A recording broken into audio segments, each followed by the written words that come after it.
മനാഫ് എന്ന വ്യക്തി ഇന്ത്യൻ യൂട്യൂബിന്റെ ചരിത്രത്തിൽ ഒരു പുതിയ അധ്യായം കുറിച്ചിരിക്കുകയാണ്. ഇവിടെ നിങ്ങൾ ശ്രദ്ധിച്ചോളൂ, ഗൂഗിൾ നൽകുന്ന വിവരം അനുസരിച്ച് ഇന്ത്യൻ സാഹചര്യത്തിൽ ഒരു യൂട്യൂബറിന് ഒരു ദിവസം കൊണ്ട് 1,00,000 സബ്സ്ക്രൈബേഴ്സിനെ നേടുക എന്ന് പറയുന്നത് അസാധ്യമായ കാര്യമാണെന്നാണ് ഗൂഗിൾ പറയുന്നത്. ഇവിടെ മനാഫ് അത് സാധ്യമാക്കിയിരിക്കുകയാണ്. ഇന്നലെ മനാഫിന്റെ യൂട്യൂബ് ചാനലിനെ സംബന്ധിച്ച് വിവാദമുണ്ടായപ്പോൾ മനാഫിന്റെ ചാനലിൽ വെറും 10,000 സബ്സ്ക്രൈബേഴ്സ് മാത്രമേ ഉണ്ടായിരുന്നുള്ളൂ. 24 മണിക്കൂർ കൊണ്ട് അത് 1,00,000 സബ്സ്ക്രൈബേഴ്സ് കഴിയുകയും ഇപ്പോൾ ഏകദേശം 2,00,000 സബ്സ്ക്രൈബേഴ്സ് ആ ചാനൽ സബ്സ്ക്രൈബ് ചെയ്യുകയും ചെയ്തു. ഇത് സാധ്യമായത് ഈ ലോകമെമ്പാടുമുള്ള മലയാളികൾ ഈ മനാഫിനെ അത്രമേൽ സ്നേഹിക്കുന്നു എന്നതിന് ഏറ്റവും വലിയ ഒരു ഉദാഹരണമാണ്.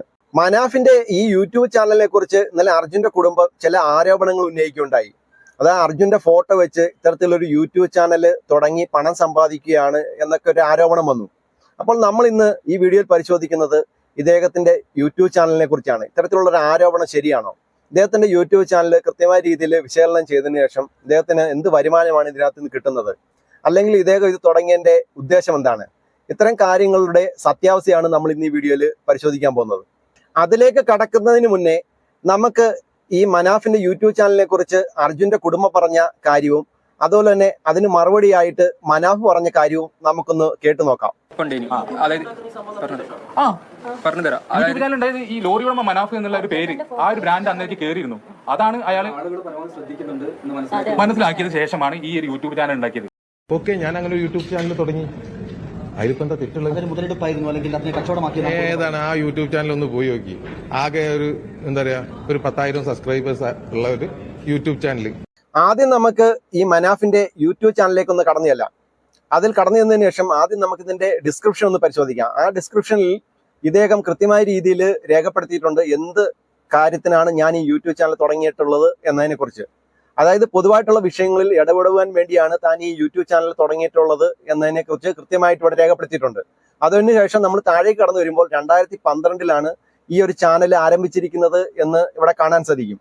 അതായത് ആർക്ക് വേണമെങ്കിലും ഒരു ഇമെയിൽ ഐ ഡി ഉപയോഗിച്ച് എപ്പോൾ വേണമെങ്കിലും ഒരു ചെലവുമില്ലാതെ ഒരു യൂട്യൂബ് ചാനൽ തുടങ്ങുന്നതിന് യാതൊരു വിധമായിട്ടുള്ള തടസ്സങ്ങളുമില്ല. പിന്നീട് നമ്മൾ ഈ വീഡിയോയിലോട്ടൊക്കെ കടന്നു വരുമ്പോൾ ഈ വീഡിയോയ്ക്കൊന്നും ഒരു പ്രൊഫഷണൽ ടച്ച് ഒന്നുമില്ല. സാധാരണ ഒരു വീഡിയോ ചിത്രീകരിച്ച് എഡിയാണ് ചെയ്തത്. ഏകദേശം ഒരു 15ഓളം വീഡിയോകൾ ലോങ് വീഡിയോ ആയിട്ട് പോസ്റ്റ് ചെയ്തിട്ടുണ്ട്. അതിനുശേഷമുള്ളത് ലൈവ് വീഡിയോകളാണ്. ഈ ലൈവ് വീഡിയോകൾ നമ്മൾ പരിശോധിക്കുമ്പോൾ ഇദ്ദേഹം ചില പബ്ലിക്കായിട്ടുള്ള ചില പ്രോഗ്രാമുകളൊക്കെ പങ്കെടുക്കുന്നതിന്റെ വീഡിയോകളാണ് ഇട്ടിരിക്കുന്നത്. ഈ ലോങ് വീഡിയോ ആയിട്ട് ഇദ്ദേഹം പോസ്റ്റ് ചെയ്തിരിക്കുന്ന വീഡിയോകളൊക്കെ ഈ ഷിരൂരിൽ നിന്നുള്ള വീഡിയോകളാണ്. ഇന്നത്തെ ഏറ്റവും പ്രത്യേകതയായിട്ടുള്ള ഒരു കാര്യം, അദ്ദേഹം 2012 ചാനൽ തുടങ്ങി എങ്കിലും ഇദ്ദേഹം ഇതിനകത്തിൽ വീഡിയോ പോസ്റ്റ് ചെയ്യുന്നത് കഴിഞ്ഞ ഒരു മാസം മുമ്പാണ്. അതുപോലെ തന്നെ ഈ ലൈവ് ചെയ്തിരിക്കുന്നത് 11 ദിവസങ്ങൾക്ക് മുന്നെയാണ് കുറച്ചധികം ലൈവുകൾ ചെയ്തിരിക്കുന്നത്.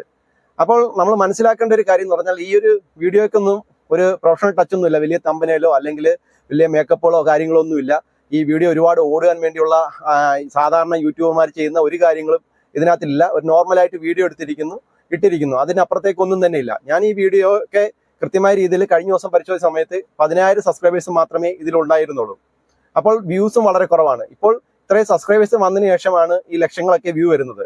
അപ്പോൾ എൻ്റെ ഒരു അഭിപ്രായത്തിൽ എനിക്ക് മനസ്സിലാവുന്നത് ഈ യൂട്യൂബ് ചാനൽ മോണിറ്റൈസ് ചെയ്തിട്ടുണ്ടോ എന്ന് പോലും സംശയമാണ്. മോണിറ്റൈസ് ചെയ്താൽ മാത്രമേ വരുമാനം കിട്ടത്തുള്ളൂ. അങ്ങനെ മോണിറ്റൈസ് ചെയ്താൽ തന്നെ ഏകദേശം ഒരു മാസമായിട്ടുള്ളത്. ഈ ഒരു മാസം കൊണ്ട് ഇദ്ദേഹത്തിന് വരുമാനം ഒന്നും കിട്ടാൻ യാതൊരു വിധമായിട്ടുള്ള ചാൻസ് ഞാൻ നോക്കിയിട്ട് കാണുന്നില്ല. അതായത് യൂട്യൂബിന്റെ ക്രൈറ്റീരിയ അനുസരിച്ച് 4,000 വാച്ച് അവർ ഉണ്ടെങ്കിൽ മാത്രമേ ഈ ക്രൈറ്റീരിയ പാസ്സായിട്ട് മോണിറ്റൈസ് ചെയ്യാൻ പറ്റത്തുള്ളൂ. 1000 സബ്സ്ക്രൈബേഴ്സും വേണം.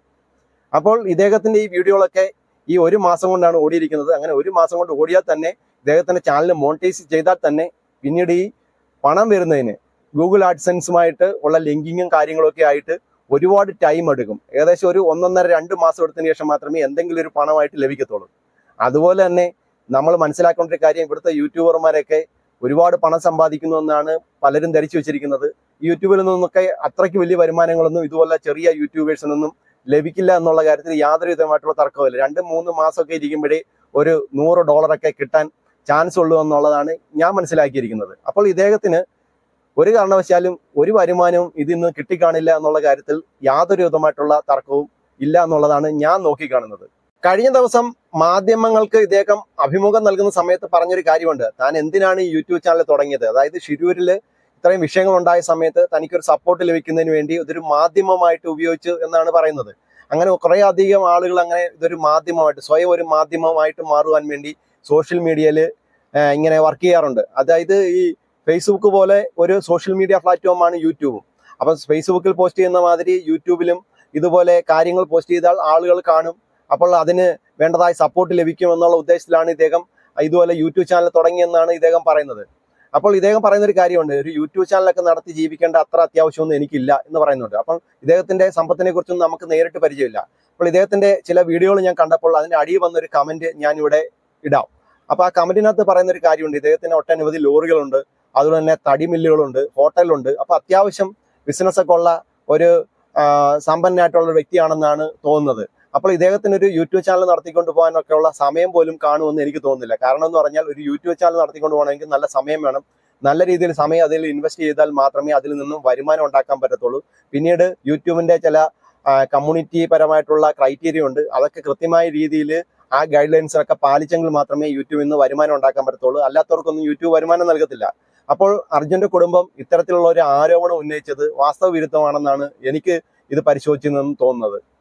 അർജുന്റെ കുടുംബം പത്രസമ്മേളനം വിളിച്ച് ഈ മനാഫിനെതിരെ പലവിധമായിട്ട് ആരോപണങ്ങൾ ഉന്നയിച്ചു. അതിലൊരു പ്രധാനപ്പെട്ട ആരോപണത്തിന്റെ നിജസ്ഥിതിയാണ് നമ്മൾ ഇന്ന് ഈ വീഡിയോയിൽ പരിശോധിച്ചത്. ഇത് കൂടാതെ ഒരു 3 ആരോപണം കൂടെ അവർ ഉന്നയിക്കുകയുണ്ടായി. അതിലെ ഇച്ചിരിയെങ്കിലും കഴമ്പുള്ളതായിട്ട് എനിക്ക് തോന്നുന്നത് ഈ മനാഫ് ഈ അർജുന്റെ പേരിൽ പണപ്പിരിവ് നടത്തുന്നു എന്നുള്ളൊരു ആരോപണമാണ്. അതിനിത്ര വിശദമായിട്ട് പത്രസമ്മേളനം വിളിച്ച് പറയേണ്ട ഒരു കാര്യമില്ല. അവിടുത്തെ പോലീസ് സ്റ്റേഷനിൽ ഒരു പരാതി കൊടുത്താൽ തീരാവുന്ന വിഷയമുള്ളൂ. പോലീസുകാർ അന്വേഷിച്ച് അതിന്റെ നിജസ്ഥിതി എന്താണെന്ന് അവരെ ബോധ്യപ്പെടുത്തും. അവർ രണ്ടാമതായി ഉന്നയിക്കുന്ന ഒരു കാര്യം എന്ന് പറഞ്ഞാൽ ഈ അപകടത്തിൽപ്പെട്ട ലോറി ഈ മനാഫിന്റെ അനിയന്റെ പേരിലാണെന്ന് പറയുന്നുണ്ട്. അതിലൊരു കഴമ്പുള്ളതായിട്ട് എനിക്ക് തോന്നുന്നില്ല. കാരണം സാധാരണയായിട്ട് ലോറി മുതലാളിമാർ ഭാര്യമാരുടെ പേരിലും അല്ലെങ്കിൽ അപ്പന്മാരുടെ പേരിലും അമ്മമാരുടെ പേരിലും മക്കളുടെ പേരിലൊക്കെ സഹോദരങ്ങളുടെ ഒക്കെ പേരിൽ RC ബുക്ക് ഉണ്ടാക്കാറുണ്ട്. അതുപോലെ ആ ഓണർ അവരെ ആക്കി വെക്കാറുണ്ട്. എന്തായാലും അപകടത്തിൽപ്പെട്ടാൽ ഇവര് ചെല്ലണമെന്നേ ഉള്ളൂ. ഒരാളുടെ പേരിൽ തന്നെ എല്ലാ വണ്ടികളും വാങ്ങാറില്ല. അത് സർവ്വസാധാരണയായിട്ട് നടക്കുന്ന കാര്യമാണ്. അതിൽ വലിയ കഴമ്പൊന്നുള്ളതായിട്ട് എനിക്ക് തോന്നുന്നില്ല. ആ ആരോപണത്തിന് ഒരു ബലവുമില്ല എന്നുള്ളതാണ് ഏറ്റവും പ്രധാനപ്പെട്ട ഒരു കാര്യം. മൂന്നാമതായിട്ട് ഇവർ ഉന്നയിക്കുന്ന ഒരു ആരോപണം എന്ന് പറഞ്ഞാൽ അർജുന്റെ പേര് ഈ ലോറിക്ക് ഇടുന്നു എന്നുള്ളൊരു ആരോപണമാണ്. ഇടാൻ പാടില്ല എന്ന് പറഞ്ഞു. ഈ അർജുൻ എന്ന പേര് ഒരു പുരാണ കഥാപാത്രത്തിന്റെ പേരാണ്. അത് കോമൺ ആയിട്ട് ആർക്ക് വേണമെങ്കിലും ഉപയോഗിക്കാം. അത് തടയാൻ ഒരു കാരണവശാലും ഇവർക്ക് പറ്റില്ല എന്നുള്ള കാര്യത്തിൽ യാതൊരു വിധമായിട്ടുള്ള സംശയമില്ല. അപ്പോൾ ഇത്തരത്തിലുള്ള ആരോപണങ്ങൾക്കൊന്നും യാതൊരു വിധമായിട്ടുള്ള കഴമ്പും ഇല്ല എന്നുള്ളതാണ് ഞാൻ ഇതിനകത്ത് നോക്കിക്കാണുന്ന ഒരു കാര്യം. അർജുന്റെ കുടുംബം മനാഫിനെതിരെ ഉന്നയിച്ച എല്ലാ ആരോപണങ്ങളും മനാഫിന് ഗുണം ചെയ്തു. അതിനുള്ള ഏറ്റവും വലിയൊരു ഉദാഹരണമാണ് ഇദ്ദേഹത്തിന്റെ യൂട്യൂബ് ചാനൽ. ഓരോ മിനിറ്റിലും ആയിരക്കണക്കിന് ആളുകളാണ് സബ്സ്ക്രൈബ് ചെയ്യുന്നത്. അതോടൊപ്പം തന്നെ ഈ യൂട്യൂബ് ചാനൽ ലിങ്ക് എല്ലാ സോഷ്യൽ മീഡിയ പ്ലാറ്റ്ഫോമിലും ഷെയർ ചെയ്യപ്പെടുന്നുണ്ട്. അതോടൊപ്പം തന്നെ നമ്മൾ നോക്കിക്കാണേണ്ട ഒരു കാര്യം, ഈ അർജുന്റെ കുടുംബത്തിനെതിരെ അതിരൂക്ഷമായിട്ടുള്ള സൈബർ ആക്രമണമാണ് ഇപ്പോൾ നടന്നുകൊണ്ടിരിക്കുന്നത്. അർജുന്റെ കുടുംബം മനസ്സിലാക്കാതെ പോയ ഒരു കാര്യമുണ്ട്. അതായത് അർജുനെ സംബന്ധിച്ചുള്ള വിഷയം ഈ മലയാളി സമൂഹം ഏത് രീതിയിലാണ് എടുത്തത് എന്നുള്ളതിനെ കുറിച്ച് കൃത്യമായ രീതിയിൽ ഈ ഒരു കുടുംബം മനസ്സിലാക്കാതാണ് ഇത്തരത്തിലുള്ള ആരോപണം ഒരു പത്രസമ്മേളനം വിളിച്ച് നടത്തിയത് എന്നതാണ് എൻ്റെ അഭിപ്രായം. അതായത് കൃത്യമായ രീതിയിൽ ഒരു നിയമോപദേശം തേടുകയോ അല്ലെങ്കിൽ അർജുനെ സംബന്ധിച്ച് പൊതുസമൂഹം ഏത് രീതിയിലാണ് വിലയിരുത്തിയിരിക്കുന്നത് അല്ലെങ്കിൽ ഏത് രീതിയിലാണ് മനസ്സിലാക്കിയിരിക്കുന്നതെന്ന് കൃത്യമായിട്ട് മനസ്സിലാക്കിയതിന് ശേഷം പ്രതികരിച്ചായിരുന്നെങ്കിൽ ഈ രീതിയിലുള്ള ഒരു സൈബർ ആക്രമണം ഇവർക്ക് നേരിടേണ്ടി വരില്ലായിരുന്നു എന്നുള്ള കാര്യത്തിൽ യാതൊരു വിധമായിട്ടുള്ള തർക്കവുമില്ല.